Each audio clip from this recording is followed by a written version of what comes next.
How root vegetables actually grow. From seed to harvest explained. Most people think a carrot grows like this. Seed in the ground, water, wait, pull. Simple animation seed, water drops, hand pulling carrot, clean. Then, that's not what's happening. Not even close. Because what you're growing is not a vegetable above ground. It's a system underground that decides everything before you ever see it. And here's what that means for you. If you've ever grown carrots, beets, or parsnips, and your results were inconsistent, too small, forked, woody, or just wrong, you didn't have a seed problem. You didn't have a watering problem. You had an understanding problem. And that's the one problem you can actually fix starting right now. Stage by stage. From the moment the seed touches the soil to the moment you pull a perfect root out of it. Let's go. But before we get to the seed, your harvest has already been shaped. And most gardeners never realize how or when it happened. Stage 1 soil. The decision already made. Split screen loose. Crumbly dark soil left. Dense, rocky, compacted soil right. No words. Here's the first thing that will surprise you. Before a single seed goes into the ground, your harvest has already been shaped. Not by the variety you chose. Not by the weather. Not by how carefully you water. By the soil. And here's the part most people get completely backwards. Most gardeners treat soil as a background detail. Something to turn over, add a bag of compost to, and forget about. That's the first mistake. And everything that comes after will suffer for it. But here's what's interesting. The soil isn't just where the plant lives. It's what the root has to fight through. Animation carrot root, hitting a stone underground, splitting into forked legs, slow and clear. Think of the root as an explorer, a cautious one, with almost no force behind it. It's not drilling, it's not cutting, it's gently, slowly, pushing through whatever you've given it to work with. And this is where it gets uncomfortable. If it hits a stone, it hits a wall. If it hits compacted clay, it's trapped. It doesn't give up, it panics, it twists, it bends, it forks. It sends out a second leg, then a third, desperately searching for a path downward. And by the time you harvest, you aren't looking at a bad crop. You're looking at a map of your soil's mistakes. Every fork is a stone, every bend is a clump, every twisted root is a wall you left in the ground. Now watch what the fix actually looks like. Because it's simpler than you think, and almost nobody does it correctly. Work the soil deep with a fork. Remove every stone you find, break every clump. Create something loose, crumbly, and open the kind of ground a root can move through without resistance. And here's the one rule most home gardeners never follow. Never walk on the prepared bed, especially when it's wet. Boot pressing slowly into wet soil, pore spaces collapsing beneath it. One footstep, that's all it takes. The surface looks completely normal. Underneath, the structure is destroyed, and your root will find that zone at exactly the wrong moment. But this is where most people fail completely. And they fail because of something they think is helping. More compost, more nutrients, more food for the plant. That sounds right. It is wrong. Too much nitrogen is one of the quickest ways to ruin a root harvest. The plant sees all that free nitrogen and makes an immediate decision. It builds leaves. Big, lush, beautiful leaves. And almost nothing goes into the root below. Roots thrive on phosphorus and potassium, not nitrogen. Go light on compost. Keep it well aged. Don't overfeed. And there's one more hidden layer here that most people never think about. Temperature. Root vegetables are cool season crops. Soil needs to sit between 10 and 15 degrees Celsius when the seed goes in.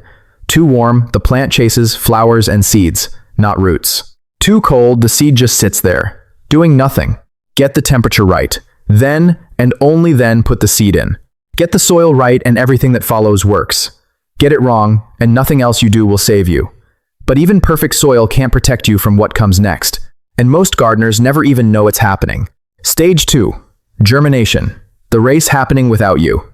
Macro time-lapse seed coat splitting in dark soil, radical curling downward, shoot appearing only after. The seed is buried. You see nothing. Silence above ground. And that's exactly where most gardeners lose the race. They assume nothing is happening. They're wrong. And here's the dangerous part. The plant is either winning or already dying. Silently. Underground, without a single visible sign. Here's what's actually unfolding beneath the surface. The seed swells. A crack forms. And the very first thing that pushes out is not a green shoot reaching for light. It's a root, the radical, driving downward, anchoring the plant into the soil before the shoot has even thought about sunlight. The plant secures its foundation first. every time. Now watch what happens with timing, because this is where most people get completely blindsided. Radishes 2 to 3 days. Turnips 5 to 10 days. Carrots up to 3 weeks. Parsnips a full 30 days. A full month of seeing absolutely nothing above ground while the process is fully running beneath it. And here's the mistake almost nobody notices until it's too late. Most gardeners stop watering too early at this stage. That is the single most common germination failure, and it is fatal. A seed that begins to sprout and then dries out will die. Full stop. You cannot restart it. The process doesn't pause, it ends. 3 weeks of waiting. Gone in one dry afternoon. Hands laying a wooden plank flat over a sown garden row, lifting to reveal tiny seedlings beneath. The fix is almost embarrassingly simple. Lay a wooden plank flat over the sown row. It keeps the surface shaded, cool, and consistently moist without any effort from you. Check underneath every single day. The moment you see green, remove it. Immediately. A few crop-specific facts that most people never know. Carrot seeds are almost impossibly small. Mix them with fine sand before sowing. The sand spaces them more evenly and makes it obvious where you've already been.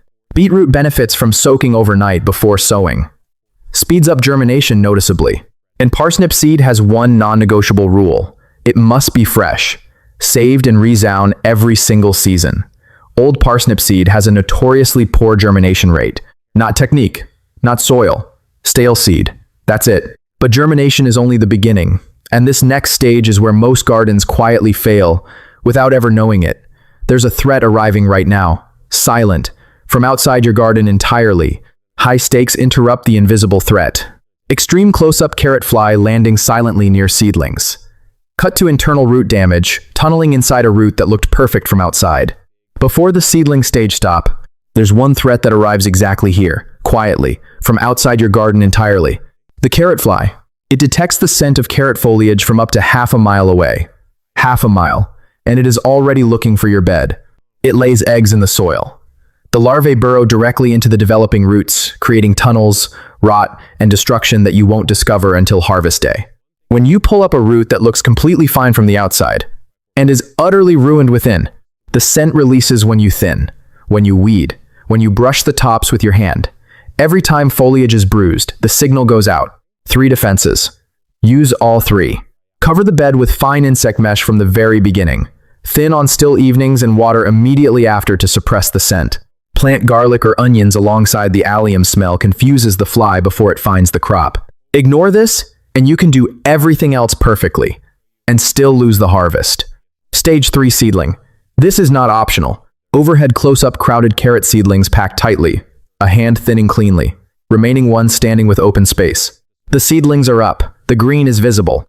And here's where most gardeners make a quiet, costly mistake and don't realize it until they're standing at harvest with a handful of stunted, twisted roots. They don't thin. But here's the hidden layer underground. Something is already going wrong right now. The taproots of neighboring plants are colliding, competing, neither one developing properly, both being stunted silently while everything above ground looks completely fine. Because what you don't fix in the next 48 hours here you cannot fix at harvest. This isn't a chore. This is a rescue mission. If you don't do this, you are guaranteeing stunted, twisted, wasted roots. You are throwing 3 months of work into the compost bin, quietly, unknowingly, right now. Underground cross-section, 2 roots colliding and stunting each other left. Single thinned root, developing cleanly and straight right. Do it in 2 stages. When the tops are 1 to 3 inches tall, thin to 1 inch apart. A few weeks later, thin again to the final spacing. 2 to 3 inches for most carrot varieties. And here's the technique most people get completely wrong. Don't pull. Snip. Pulling disturbs the roots of every plant around it. Snipping removes the seedling cleanly without touching a single neighbor. The plants you remove aren't wasted. The later thinnings are small, often sweet, and excellent in salads. Now that the seedlings are thinned and settled, we've arrived at the most critical turning point of this entire video. This is the stage most home gardeners never see, never understand, and never get right.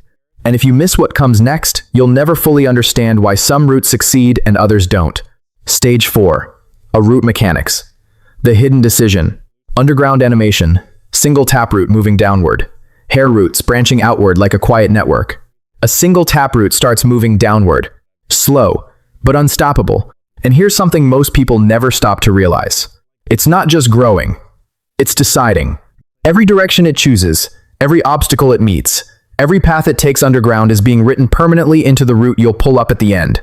And around it, something else is forming.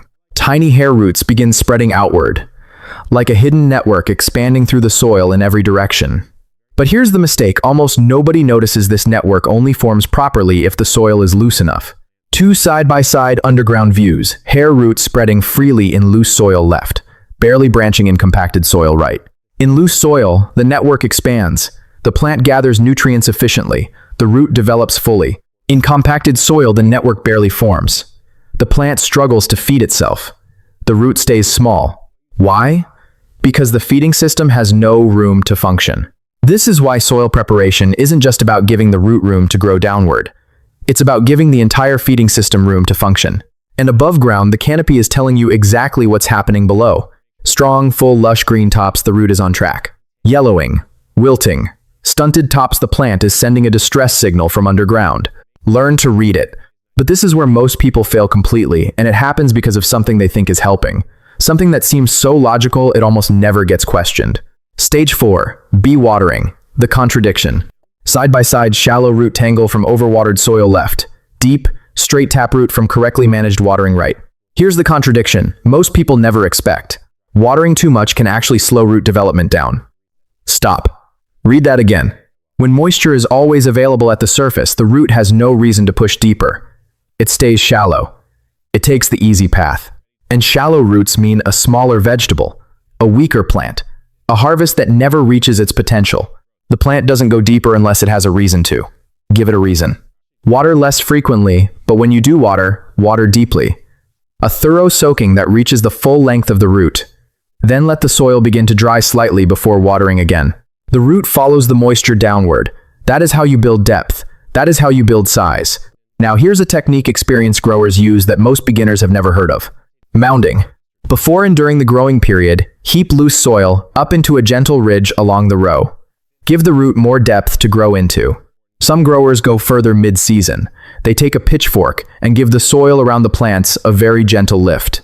Around the perimeter, not near the roots. Just enough to relieve compaction and restore airflow. It sounds minor. The roots respond to it immediately. And one more thing, simple, but consistently underestimated. Keep weeds out completely, especially in the first month. A weed next to a young root vegetable is competing for the exact same water, nutrients, and light. Root crops don't win that competition without your help. If you understand this next stage, your harvest quality can improve dramatically. Because this is where everything the plant has been building gets locked in permanently. Or lost. Stage 5. Underground expansion. When problems get written in. Cross-section healthy straight root one side, twisted forked root the other, problem zones visible. The root is growing.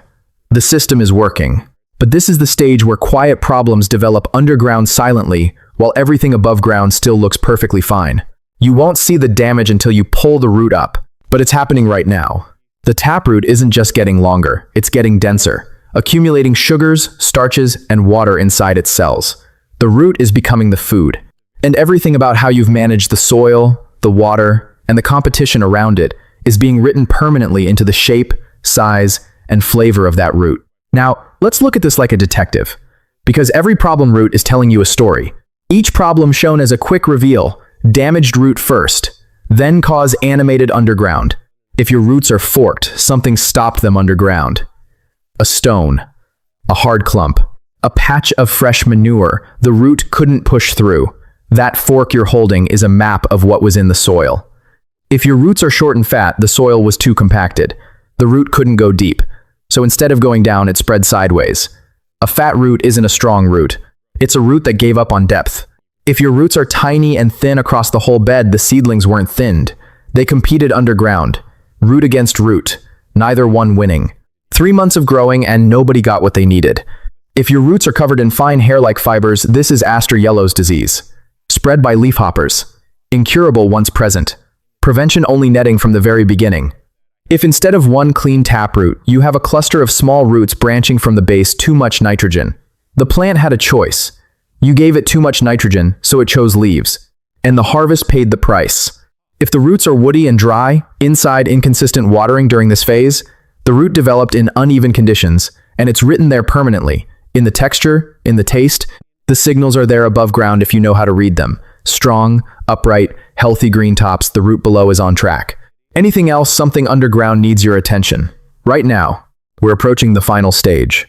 And this is where one last mistake costs people an entire season of work in seconds. Stage 6 harvest. Don't lose it at the finish line. Hands brushing soil slowly from base of a carrot orange shoulder just visible. A pause. Then inward push, twist, and the full root coming cleanly out. You've done the work. The wait is almost over. This is the moment where months of work are either saved or completely lost in seconds. Because harvesting too early doesn't just reduce size, it destroys weeks of underground development that you can never recover. 3 months of patience. Quit before the finish line. Don't do that. Root vegetables hide their readiness underground. You cannot see the root directly, so you read the signals the plant gives you above ground. The canopy is the indicator. Lush, full, healthy green tops almost always means a well-developed root below. With carrots, you can often see the very top of the root, the shoulder, just breaking the soil surface. Brush a little earth away. The diameter tells you what's waiting underneath. Know your windows. Radishes 3 to 4 weeks. Beetroot 55 to 70 days. Carrots 60 to 80 days, depending on variety. Parsnip 16 to 20 weeks. Always better after the first frost. Cold converts starch to sugar. A parsnip after frost is genuinely sweeter than one pulled before it. Turnips 5 to 6 weeks for small tender roots. Harvest the largest roots first. Leave the smaller ones to keep developing. And here's the technique most people get completely wrong. They grab the top and pull straight up. The root snaps. Half stays in the ground. Don't pull. Push first. Push the root slightly inward. Then twist. Then pull upward. That inward push breaks the adhesion between the root and the surrounding soil. The root comes away clean, intact, whole. In dry or compacted soil, loosen with a fork first. Work around the root, never through it. One final warning. This one is urgent. Carrot plant tall flower stalk beginning to form, then a hand pulling the entire plant immediately. If the tops of your carrot or parsnip plants begin to flower, stop everything. Act now. The plant is bolting. The root turns woody and inedible almost overnight. Harvest everything the moment you see flower stalks forming. The flowers are beautiful. The root beneath them is no longer food. After harvest, twist the foliage off immediately. Not later. Now. And don't peel. The skin holds a significant portion of the nutrient content. Leave it on. Stage 7 storage. The final advantage. Hands packing clean dry carrots into wooden box of damp sand. Box placed in cool outbuilding. Door closing slowly. Unlike leafy crops or fruiting vegetables, root vegetables are built to last. This is not a bonus feature. It is the design. The root is a nutrient reserve and it keeps performing that function long after harvest. In mild climates, leave root crops in the ground through winter and lift as needed. A layer of straw or dry leaves over the bed provides enough insulation against light frosts. Nothing simpler. In colder climates, lift everything in autumn before the first hard freeze. Brush off loose soil. Don't wash the roots. Pack them into boxes of damp sand or old potting mix. Store in a cool, dark, frost-free space. Carrots and parsnips kept this way last through an entire winter in excellent condition. Carrots can also be frozen. Cut into rounds. Blanch in boiling water for 2 minutes. Pat dry. Freeze. Locked in for months. And here's the final gold nugget. The sweetness in a freshly pulled carrot is at its absolute peak the moment it leaves the ground. That flavor begins degrading within hours. A carrot in a supermarket may have been in cold storage for weeks, sometimes months. The sugars have shifted. The texture has changed. The flavor is a shadow of what it was. A carrot pulled from your own soil this morning is a genuinely different food. That is not an exaggeration. That is the biology of the root itself. Wide, slow-shot hands pulling a perfect, straight, full-sized carrot cleanly from dark, crumbly soil. Hold for 3 full seconds. No music, no words, just the pull. You're not just growing vegetables anymore. You're managing an underground system most people don't even know exists. If you understand this full process, the soil, the germination, the seedling stage, the root mechanics, the watering behavior, the underground expansion, the harvest signals, and the storage, growing root vegetables stops being guesswork. It becomes a system. You know what each stage is doing underground. You know what each problem is telling.